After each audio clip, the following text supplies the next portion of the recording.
mon Dieu, mon roi, Seigneur, merci. C'est grâce à toi, Papa de cieux, que nous sommes vivants. C'est combien de personnes qui sont mortes. Mais Seigneur, en toute sincérité, c'est grâce à toi que nous sommes debout, que nous sommes venus pour t'adorer, pour louer, pour glorifier. C'est pourquoi, comme tu l'as dit dans ta parole, que nous ne pouvons rien faire sans toi. Notre Dieu, notre Père, nous t'invitons, afin que mon Dieu, mon Père, que tu nous fortifies tous, et que Père éternel, tu inclines les cœurs des frères et sœurs qui sont en arrière, semble que nous puissions t'adorer, te louer, te glorifier. Ce jour est dédié à toi, Seigneur. C'est pourquoi je prie, mon Dieu, mon roi, pour que le ciel s'ouvre et que, Père éternel, que tout ce que tu as prévu pour tes enfants, que tu fasses descendre comme bénédiction, comme force, comme miracle au nom de Jésus-Christ. Père éternel, que tu environnes ce Dieu par une miracle feu de l'Esprit Saint au nom de Jésus. Je te confie la direction de ce culte, la louange, l'adoration, les proclamations, la prédication de la parole de Dieu, les offrandes, les instruments, les instrumentistes, les chantres, et que tous ceux qui vont venir à ce culte, Seigneur, que tu fasses des grandes choses dans leur vie au nom de Jésus. Et que tous ceux qui viennent pour attaquer, que leur attaque retournent au prophète eux-mêmes et que la confusion rentre dans leur camp au nom puissant de Jésus. Seigneur, merci. Jésus, déploie ton armée céleste toi-même, afin que les missiles et les chars divins combattent tous nos ennemis au nom puissant de Jésus. Nous disons Amen. Alléluia. Vraiment, j'avais l'envie aussi de vous voir. Et j'étais parti pour 2 semaines, mais j'ai fui parce que les gens ne me collent pas la paix un peu. Vous au moins, vous me collez un peu la paix pour que je puisse me reposer.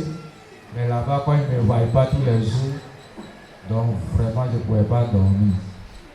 C'est pour cela que je suis venu, sinon, le mardi prochain que je devais être là. Mais que Dieu vous bénisse.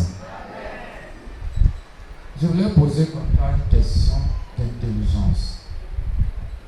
Vous faites des affaires, ou bien vous avez créé une société. Si votre associé et vous n'avez pas la même vision, qu'est-ce qui va se passer?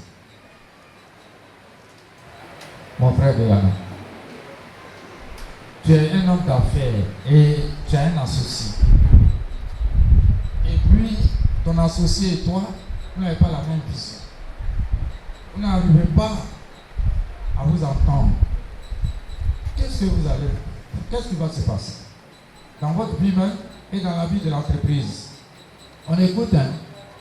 Bon, dans un premier temps, oui. Lorsque vous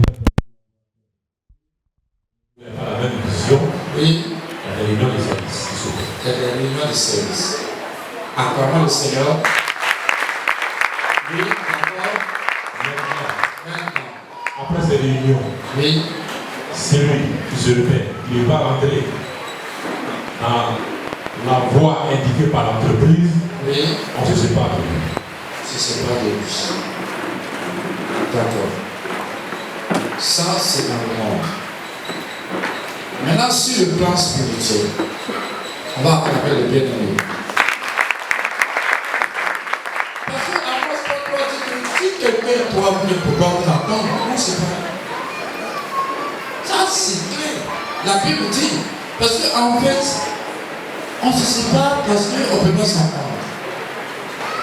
Maintenant, le domaine que nous allons aborder, bien aimé, à cette heure, tout doucement, c'est le domaine spirituel. Dieu lui-même qui est souverain, il n'a pas fait, il n'a pas créé le même jour. Il a créé premier jour, deuxième jour, troisième jour et le 6e jour. Donc, dans sa sagesse, bien, Dieu a fait un processus. Vous voyez, non? Lui qui peut sur place remuer pour nous tuer là. Alors, quand il crée, il dit ça, c'est bon. Ça, c'est bon. Ça, c'est bon. se marier, il ne faut pas trop te presser et puis dans la précipitation, tu vas tomber dans un ravin. C'est très important, c'est pour cela que dans l'église, bien aimé, quand un frère dit par exemple, je veux cheminer avec la sœur,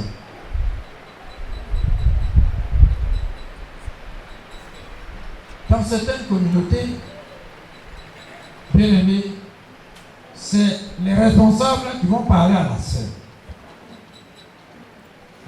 Mais moi je trouve que amour et mariage, moi je dis, c'est le frère qui a aimé la sœur dans son cœur là. Parce qu'en fait, moi c'est parce que j'ai aimé cette dame. Sinon, ce n'est pas quelqu'un qui a trouvé pour moi. Donc, le frère, pour moi, il va dire à la sœur, ah vraiment, moi je vais cheminer avec toi parce que je t'aime. Et puis, il prend du recul. Ça, ce sont mes pensées que je fais asseoir à la maison ce soir. Il y a beaucoup de différences aujourd'hui. Donc quand j'ai réfléchi, j'ai trouvé que comment vous pouvez vous-même choisir derrière le frère, derrière la soeur, quelqu'un. Donc le frère va lui-même parler. Et puis il prend du recul. Je dis attention, tu as parlé, tu prends du recul. Et la soeur prend son temps à prier le Seigneur. Et la soeur elle-même, quand elle prie le Seigneur, Dieu aussi va mettre cette volonté-là dans son cœur. Et puis, c'est comme je t'ai adressé une lettre, quand nous écrivons, en tant que quand nous déposons un dossier, il y a accusé de réception. Pour que si tu ne vois pas de réponse, un jour tu vas avec l'accusé de réception pour dire que, mais à telle date, j'ai fait une demande. Est-ce qu'on me suit? Alléluia. Le frère maintenant peut un jour demander à la sœur, parce que souvent les femmes ont honte. Bon, ma demande c'est comment? La sœur a prié, elle est convaincue, elle répond à la sœur. Alléluia. Elle répond au frère. Ça ne s'arrête pas là du tout. La sœur aussi prend du recul. Parce que attention, le contact, c'est dangereux. Alléluia. Mais ils ne peuvent pas se fréquenter, ils ne peuvent pas cheminer comme si... Non. L'autre prie, il peut vous prier peut-être ensemble, il faut deux sœurs, ou bien une sœur. Parce que attention, ils ne peuvent pas cheminer dans l'obscurité, tout ça. Alléluia. Donc pendant tout ce temps-là, puisque nous avons une base. Nous avons un patron. C'est Jésus-Christ de Nazareth.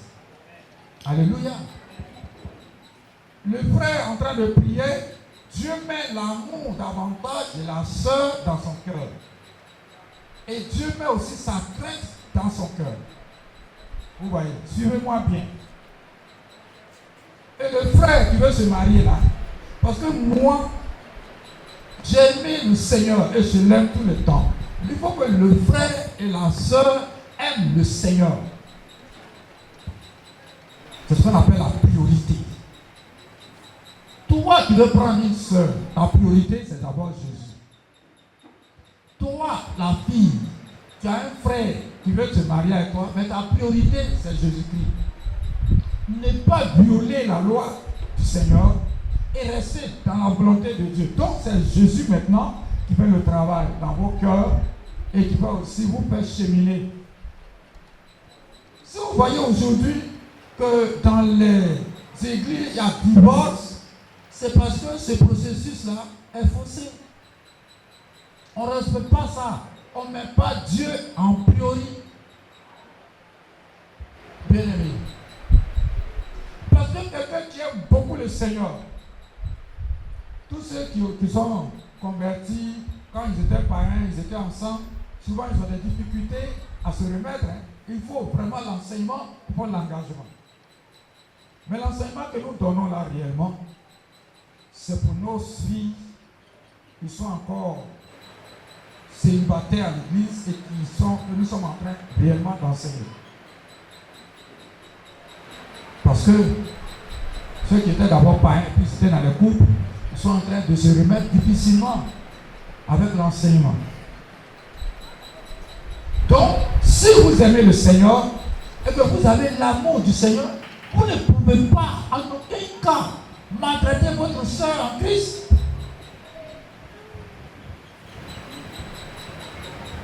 Si vous aussi, jeune fille, quand tu te maries avec ton frère en Christ, la Bible dit d'aimer ton prochain comme toi-même. Tu ne peux pas maltraiter ton frère en Christ, jamais. Jamais de la vie. Les remontrances, ne peuvent pas faire ça. Mais pas avec un ton jusqu'à elle-même là. Tu la désorientes.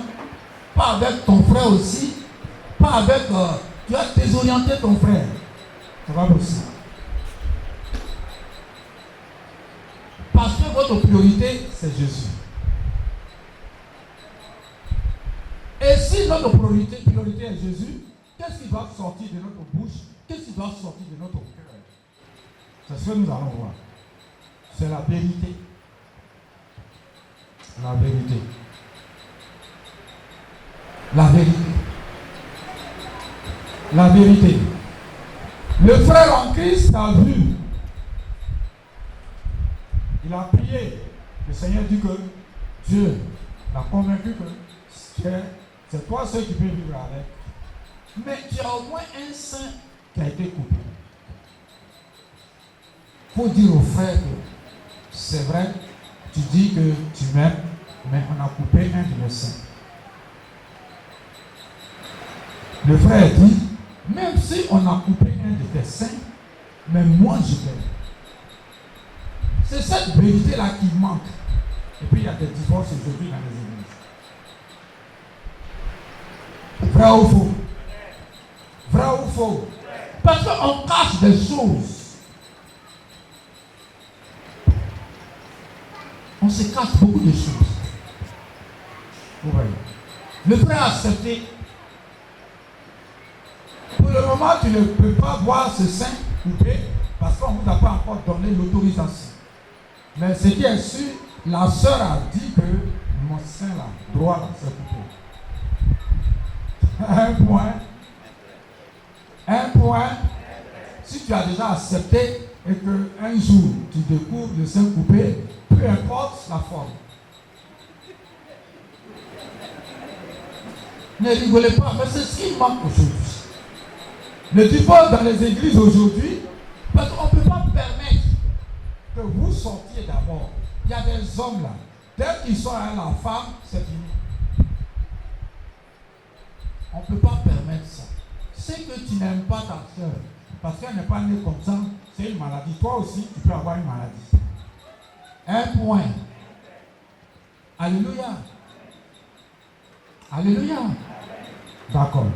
Donc, au fur et à mesure, le frère a un enfant au dehors.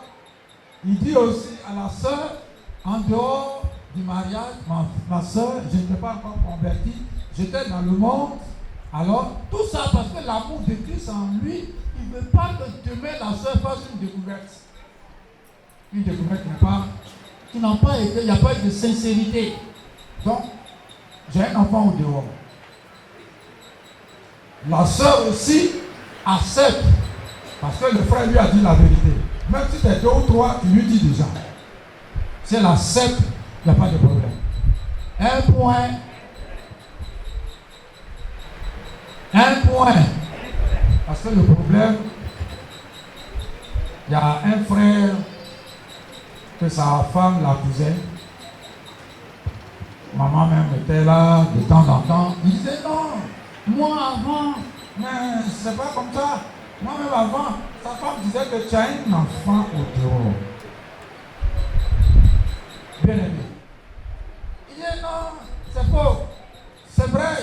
avant, c'était mon problème, mais maintenant, je n'ai pas d'enfant au dehors.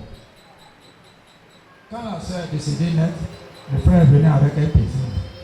Il dit, c'est mon enfant. Quand je te regarde, je veux que le ciel même quand tomber sur ta tête. Parce que tu es un menteur. Supposons que la soeur n'était pas décédée et que le frère, à un moment donné, il venait maintenant. Parce que l'autre femme de dehors était en train de faire oppression sur lui. Supposons que maintenant il venait dire à la soeur que bon, c'est vrai, tu avais dit que j'ai un enfant. Vous voulez que la soeur là accepte? C'est cela qui crée des problèmes dans le pauvre foyer chrétien aujourd'hui. Vous voyez? Quand je l'ai vu avec l'enfant, je l'ai trouvé vraiment. Avant la Bible, c'est maintenant on arrange. Sinon, la personne, quand on dit charnel, c'est trop arrangé. Sinon, on parle.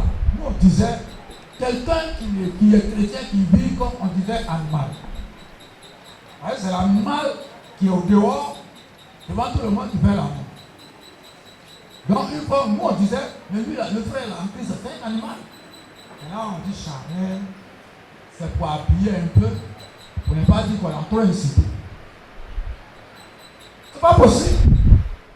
Donc pendant que vous cheminez, c'est là que vous allez vous dire c'est un secret, c'est une vérité. Un point. À l'église Pentecôte, et je vous répète, la sœur avait ses trompes foutues, mais physiquement elle était belle, mais ses trompes sont coupées. Elle a dit au frère qu'elle se portait bien. Un pasteur. Le pasteur l'a mariée.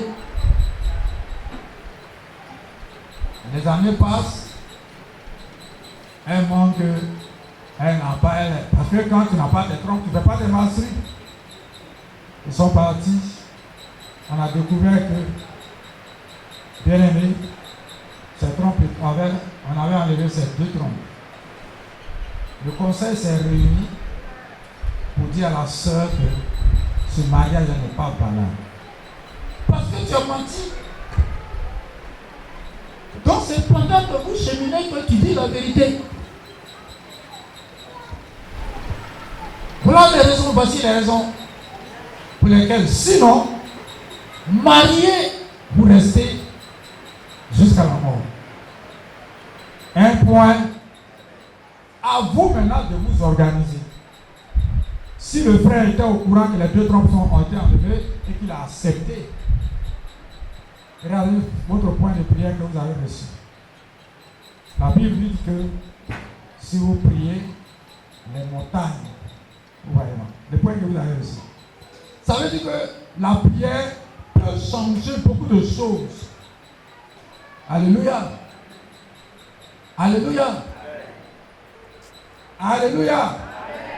Quand je vois les chrétiens, bien aimé, si c'est arrivé le même jour que c'est arrivé à Diego, j'étais assis. Si vous étiez à ma place là, j'étais assis sur mon lit comme ça. Le frère s'est présenté à moi comme ça, avec un fusil. Il tirait. Ça ne sort pas. Il tirait, c'est quoi? Le Seigneur me dit, il a attrapé mon âme. Il a jeté là-bas. Vous avez la capacité, le pouvoir de détruire les œuvres du diable. Mais quand je vois beaucoup de chrétiens,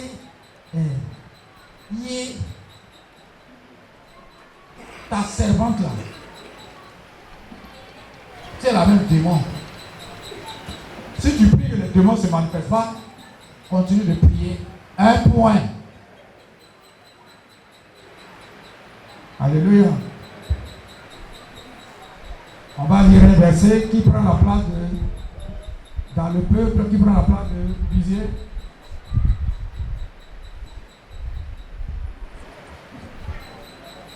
La personne, là-bas, là, qui n'a pas été à l'école. On va prendre Matthieu 22, verset 37 à 40.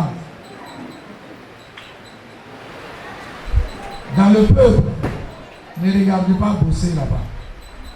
Dans le peu. Je n'ai qu'à interroger.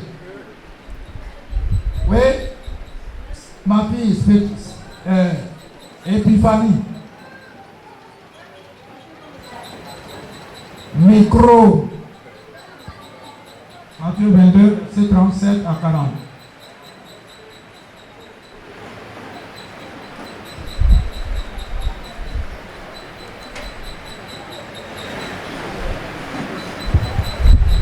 Je lis la parole de Dieu. Oui. Matthieu 22, verset 35. Et l'un d'eux, professeur de la loi, lui posa Matthieu cette 22, verset 37 à 40. Alléluia. Jésus lui répondit. Jésus répond. Tu aimeras le Seigneur. Tu aimeras le Seigneur, Ton Dieu tout-puissant. ton Dieu tout-puissant, De tout ton cœur. de tout ton cœur, De toute ton âme. de toute ton âme.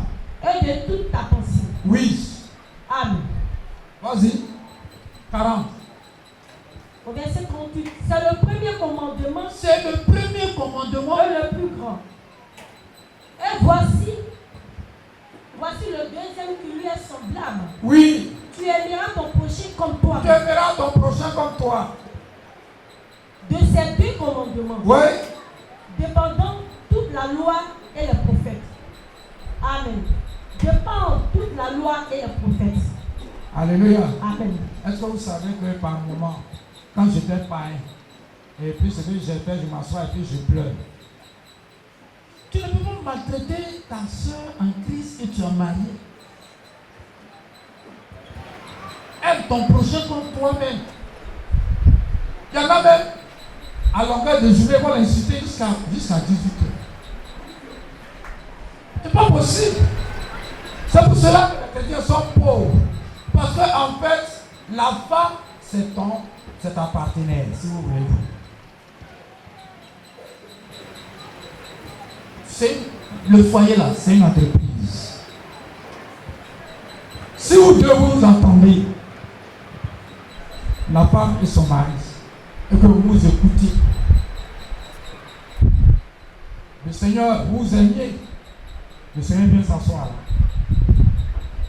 Et vous communiquez des pensées spirituelles. Parce qu'il n'y a que des pensées spirituelles qui jaillissent sur vos physiques et plus ce que vous faites, vous avancez. Bien aimé. Quand vous savez pourquoi, je ne sais pas, Delilah a eu Samson. Parce que ce n'était pas sa femme. Il était dans le péché avec elle, c'était une copine. Sinon, la femme, tu n'as pas besoin de lui cacher certaines choses. C'est pour ça que Delilah m'a dit, tu joues de moi. C'est ça. Alléluia. Je suis venu là. Ma petite enveloppe où je trouve mon argent, c'est resté à la maison. Mais comme elle peut fouiller comme elle veut, elle peut regarder comme elle veut, j'ai dit, moi, sinon, accompagne maman, elle va aller chercher mon enveloppe. Si elle veut même, elle n'a pas enlevé ton pied. Tu n'as pas de secret. À cause de ton argent, ton cou est tordu.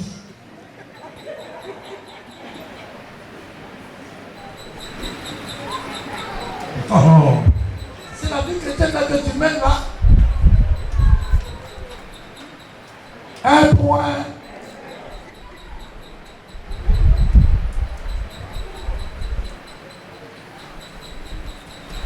Une chrétienne qui va dire à son frère, toi là, comme tu n'es pas venu, il faut mourir.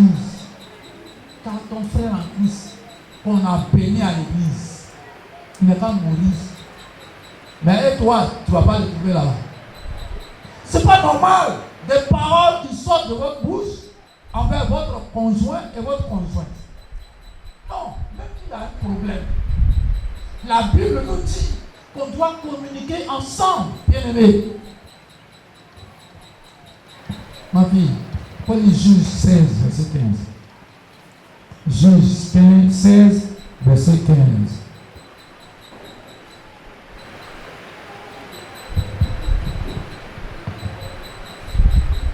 Juge 16, verset 15.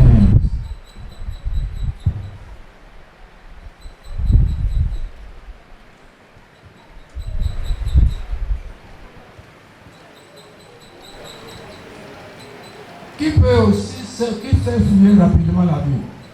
À la maison, si vous tombez dans Juge, lisez Juge. Si vous tombez dans Exode, comme ça va vous permettre de savoir fouiller la Bible. Juge 16, verset 15. Vous voyez, elle est en train de chercher. Alléluia. Qui est là? Oui. C'est qui ça? Aïssata? Oui.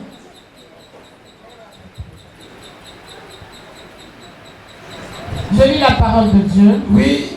Juge 16, le verset 15.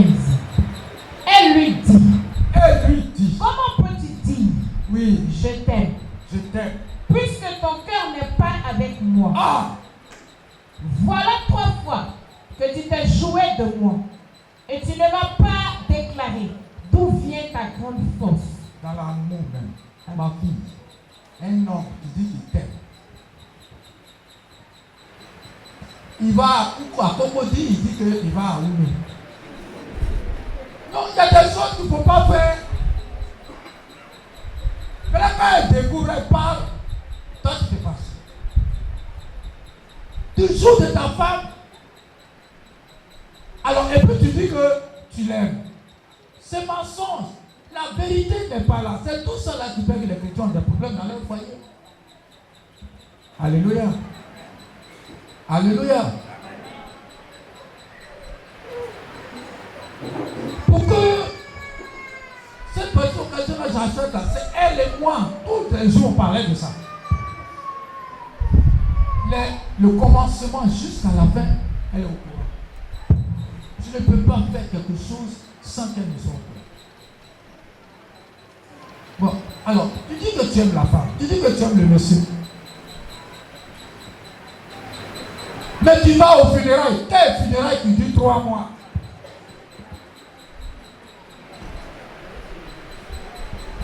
Il y a des personnes dans le foyer, même si c'est quelqu'un, bon, le cousin, même très éloigné, c'est elle toujours qui va au funérailles. C'est-à-dire toutes les funérailles, même de niveau chose, même si c'est bébé, elle s'en va. Alléluia. Alléluia. Tu joues de ta femme, mais pour dire que tu l'aimes. Pourtant, tu vois même elle-même, elle a des problèmes. Je dis, moi j'ai vu des chrétiens, leur femme est malade. Le matin même, je vais dire, comment tu vas? Allons à l'hôpital, chérie. J'habite. Reste comme ça. Bon, je m'avais, pourtant, sa femme aussi derrière. La Bible dit que vous êtes un. Et la Bible dit que aime ton prochain comme toi-même. C'est là. C'est Dieu qui t'a donné. Tu ne t'occupes pas de ta femme qui est malade. Tu ne t'occupes pas de ton mari qui est malade.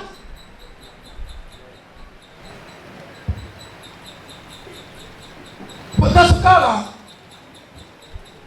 on arrive ici, nous on danse, on va danser. Parce que tu n'es pas bon. Dans Proverbe 100, la bonté de Dieu dure toujours. Ce n'est pas mariage par saison que nous faisons. Nous faisons mariage pour l'éternité. Réfléchis bien. Alléluia. Alléluia. Cet enseignement-là. Si vous voyez que les chrétiens sont pauvres, si vous voyez que les chrétiens échouent, c'est à cause de tout ça. Parce qu'on n'est pas unis dans nos foyers. Dans le cheminement là. Attention, il y a des hommes qui exagèrent. Attention, il y a des femmes qui exagèrent. Nous avons, moi et mon frère Do, on est allé faire la délivrance d'une dame. Le frère en Christ s'est marié avec elle. Bien aimé. Mais elle n'a pas dit aux frères en Christ que tous les jours, on doit sortir avec elle. Est-ce que c'est nourriture? Il y a des hommes qui exagèrent. Un point. Tout ça, on doit régler dans le foyer. Quand on est parti, oh, c'était la sirène. Quand on est arrivé, la sirène a déchiré. Vous rigolez, ce n'est pas un sujet tabou. Hein. Parce qu'il y a des hommes qui exagèrent. Elle ne se porte pas bien. Comme elle a dit, je ne me porte pas bien. Ça devient tollé. C'est pas normal.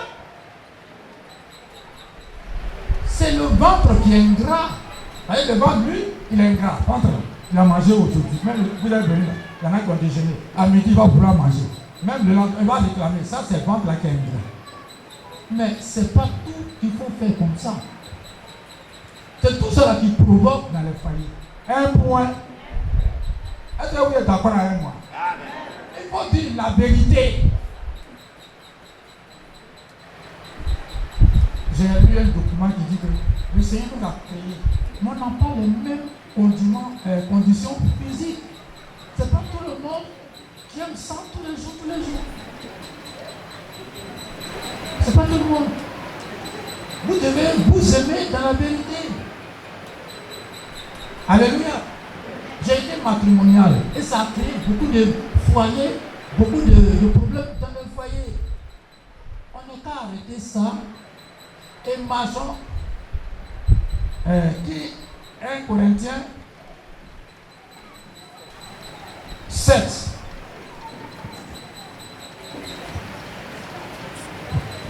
Parce que ça crée beaucoup de problèmes. Donc, 1 Corinthiens 7, commence à partir du premier verset, puis continue.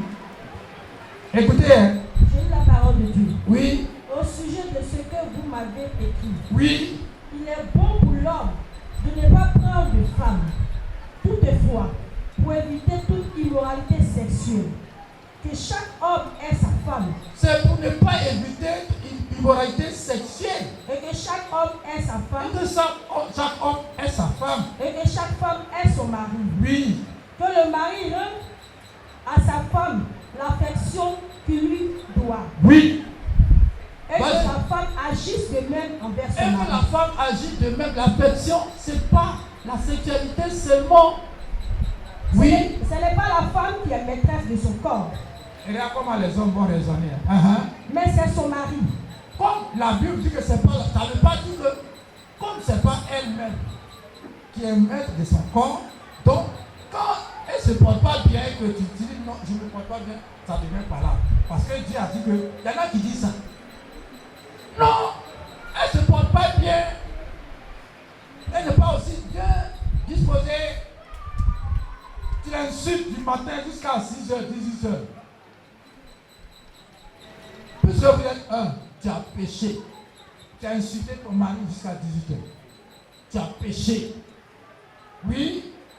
De même. De même. Ce n'est pas le mari qui est le maître de son corps. Ce n'est pas aussi le mari qui est le maître de son corps, parce que toi aussi, tu ça sors. Attends ma fille. Des fois tu sors, tu rentres à minuit.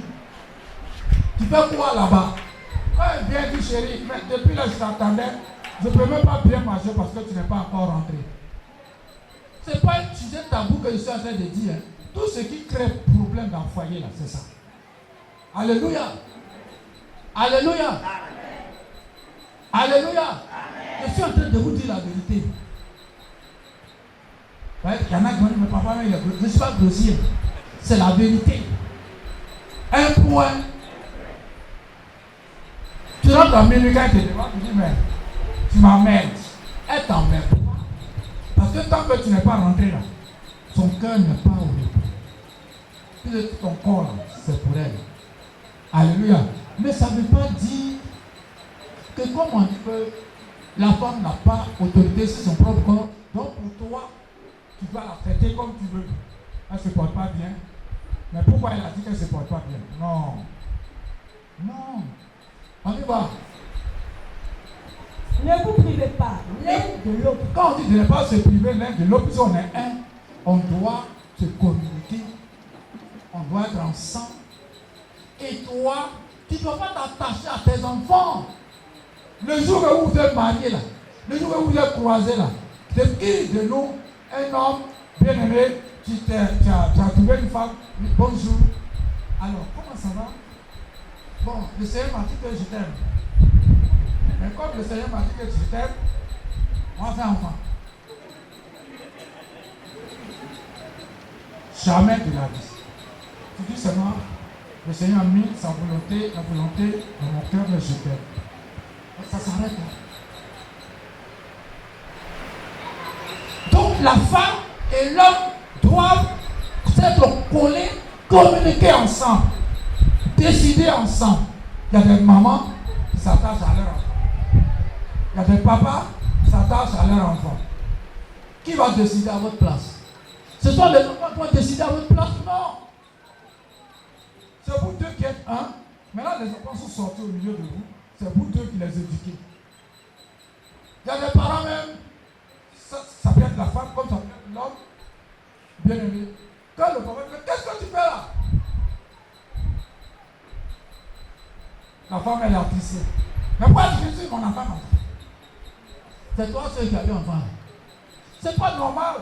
Vous deux vous êtes collés. Au moment où le papa est en train de parler comme ça, tu t'étais. Il finit. Peut-être qu'il a exagéré, c'est dans la chambre. Mais quand tu dis devant l'enfant, laisse mon enfant là.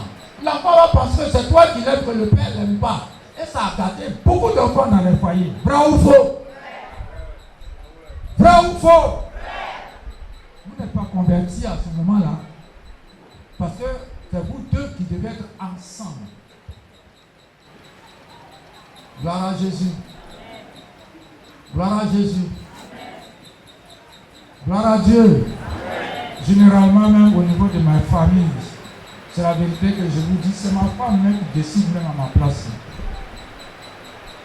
Parce que moi, je ne peux pas lui imposer quelque chose. Je ne peux pas lui imposer. Si on veut aller au village, moi, c'est de dormir. Maintenant, c'est elle qui fait la répartition. Donc les parents pensent que moi, c'est moi qui suis gentil. Oh, c'est quand? Parce qu'en fait, moi, je n'ai pas toutes ces choses-là. Quand je marche, Jésus, où tu es? Jésus, où tu es? Moi, c'est ça. Mais c'est ton aide-là qui doit faire les choses. Donc, consulte-là pour que vous soyez un. L'éducation des enfants, c'est vous deux. Parce que vous avez le même esprit. Alléluia. Alléluia. Il y a des femmes même qui remuent les têtes. Moi, ma maman ne m'a pas frappé, mais ta maman ne t'a pas frappé, elle t'a fait du mal.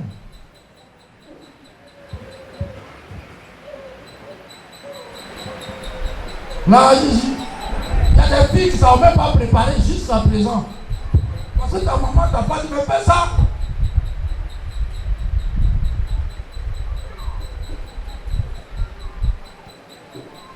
J'ai une soeur, son mari même, c'est un milliardaire. Mais les week-ends, là, il y a servant, mais elle prépare pour son mari. Elle prépare pour son mari. Elle met au frigo. Elle-même, elle a les sous aussi. Mais elle prépare pour son mari. C'est très important. Tu ne sais pas préparer à la maison. Il y a des moments, la fille, à partir de 10 ans déjà, on doit lui apprendre à préparer. Tu ne t'occupes pas de ça. Son papa a crié sur elle, donc tu te plains. Non, arrêtons ça. Que Dieu vous fortifie. On va se lever, on va acclamer le Seigneur.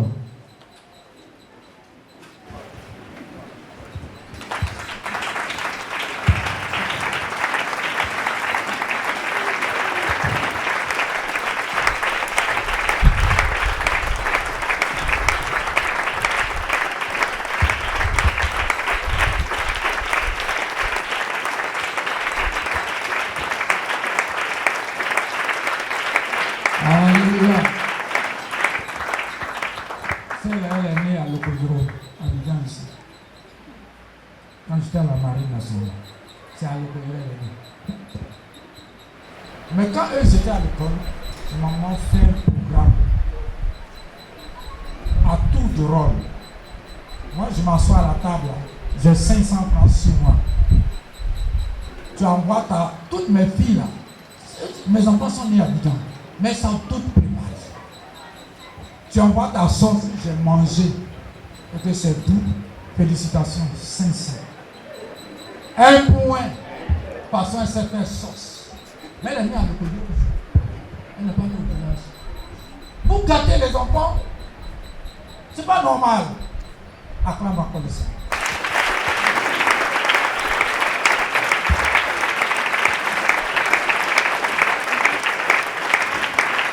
Tu ne prépares pas, tu ne manges pas. Vrai ou faux? On acclame encore très fort.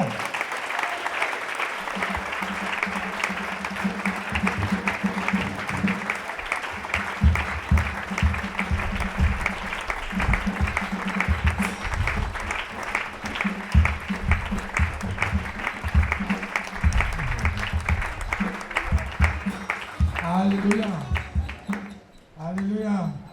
Vous voyez, on passe à côté. On va faire notre culte. Mais la seule chose que je vous conseille, c'est d'obéir à la parole de Dieu. Bossez. Il faut prendre Ephésiens 6. Parce que c'est ce qui fait qu'aujourd'hui, les enfants ont asseyez-vous un peu.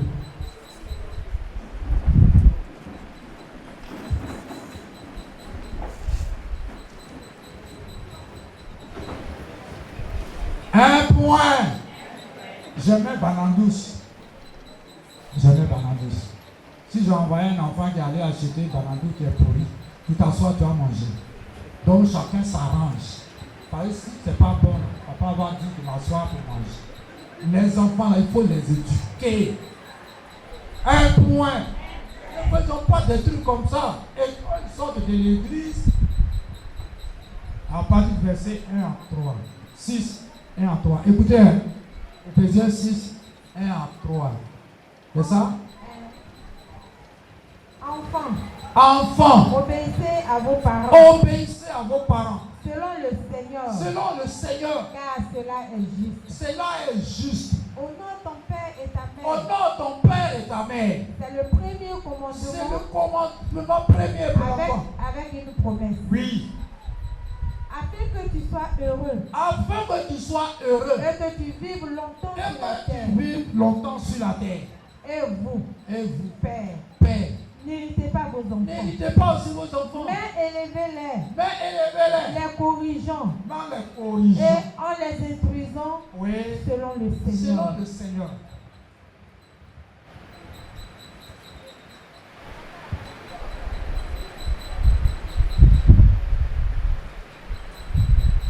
Tout le monde est malade. Parce qu'il y a des mamans, il y a des papas qui pensent que tu vas mourir un jour. Si l'enfant n'a pas réussi, tu l'as gâté, il va devenir délinquant. Il faut le corriger, mais pas pour le tuer, pas pour s'irriter contre l'enfant. Mais il faut l'instruire selon le Seigneur. Comme nous disons à l'église, menez une vie de sanctification, toi jeune fille. C'est pour éviter que la fille un jour, elle fasse des enfants en désordre. Et qu'après 3 ou 4 enfants en désordre, elle n'a plus de mari. Et puis, elle devient malheureuse. Quand même elle est à l'église, mais elle ne suit pas.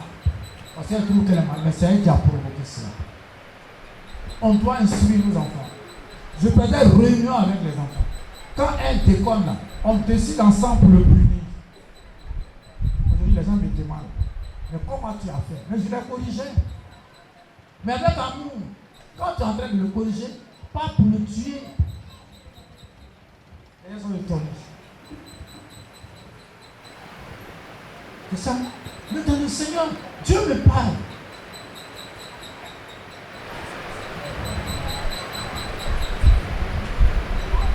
Chrétien.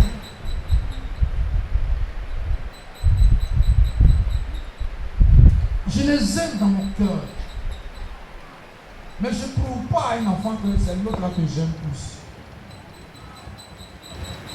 C'est quel enfant tu n'as pas fait? Pour aimer l'autre et puis laisser l'autre. Mais seulement, il faut les instruire, il faut laisser un peu de marge. L'enfant doit marquer la différence. Ça, c'est ma maman. Ça, c'est mon papa. Il y a des comportements qu'il faut. Honore ton père et ta mère. C'est très important. Que Dieu vous bénisse. J'avais ça gros au cœur parce que quand je vois les enfants, les hommes, les serviteurs de Dieu, vous êtes tous des serviteurs de Dieu. Il y en a même, la fille, ses seins commencent à pousser, puis la maman lui fait porter une petite jupe pour venir à l'église. Or, c'est maintenant, il faut qu'elle doit s'habiller de manière décente. C'est pas quand elle va connaître garçon, tout ce que tu as dit là, ça va rentrer ici, ça va passer là. On va se lever.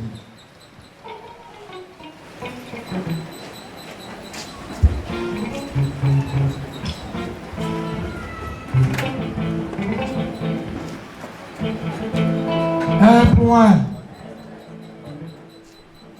point. Quand même, le responsable de mes enfants, mon premier fils, n'est pas là ce matin. Mais quand il parle son français, que nous sommes dedans, et que je vois que son français là est trop fort, il sort. Il sort, il va dire à sa maman que ton mari là, il mélange tête de l'autre. Après, on va se revoir. C'est pas mon ami, vraiment. Il y a des limites. Alléluia. Honore ta mère. Honore ton père. Parce que c'est moi qui peux te bénir. C'est biblique. Acclame le Seigneur.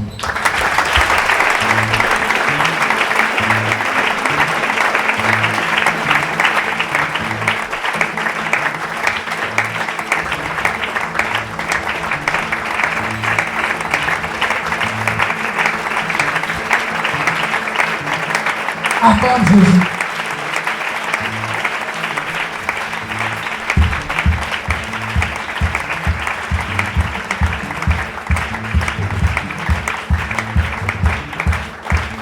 Pasteur, en fait, moi je voulais insister là-dessus pour que votre orgueil tombe. Moi-même qui suis votre père spirituel, je vous aime. À cause de vous, je ne dors pas, je prie toute la nuit. Mais quand tu arrives devant moi, et que je vois que ton français là est trop long, tu mélanges des trucs, je te donne un autre rendez-vous. Parce qu'il y a certains comportements qu'il faut avoir en face de ton pasteur. Ce sont vos dirigeants. Ils vous prêchent la parole de Dieu. Mais quand tu raisonnes, même si il est en train de t'étouffer, tu te calmes pour le moment. Et puis après un autre jour. Mais tu as parlé ton gros mot, nous on n'est pas dedans. On veut que ce qui est spirituel pour toi, qui peut te faire avancer, c'est ce qui nous intéresse. Acclame encore le Seigneur.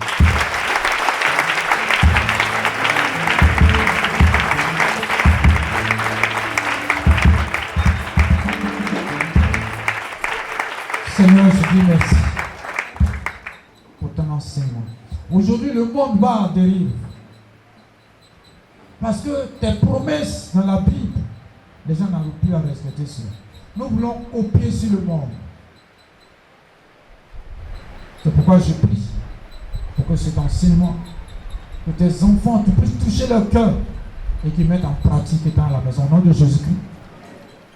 Des foyers sont en décadence. Des foyers chrétiens, les gens divorcent aujourd'hui. Et le monde est troublé. Parce que c'est sur nous que le monde devrait prendre l'exemple. C'est pourquoi je prie pour que Père éternel, que tous ceux qui sont mariés et qui sont en instant de divorce, Seigneur, je prie pour que tu les visites où ils se trouvent, afin qu'ils se retrouvent et qu'ils viennent vers toi. Qu'ils te prennent comme priorité au nom de Jésus-Christ. Seigneur, merci pour ce culte. Je sais que ce culte sera un culte de feu, un culte de délivrance, un culte de restauration. Un culte où de grands miracles vont se passer au nom de Jésus. Seigneur, merci. La louange, l'adoration, les proclamations, la parole du Seigneur qui va passer. Les instruments, les instrumentistes, les chants et la louange. Seigneur, que tu te glorifies à travers toutes ces choses pour que le monde sache que tu es le même Dieu aujourd'hui éternellement. Au nom de Jésus, nous disons Amen. Deux chants de louange.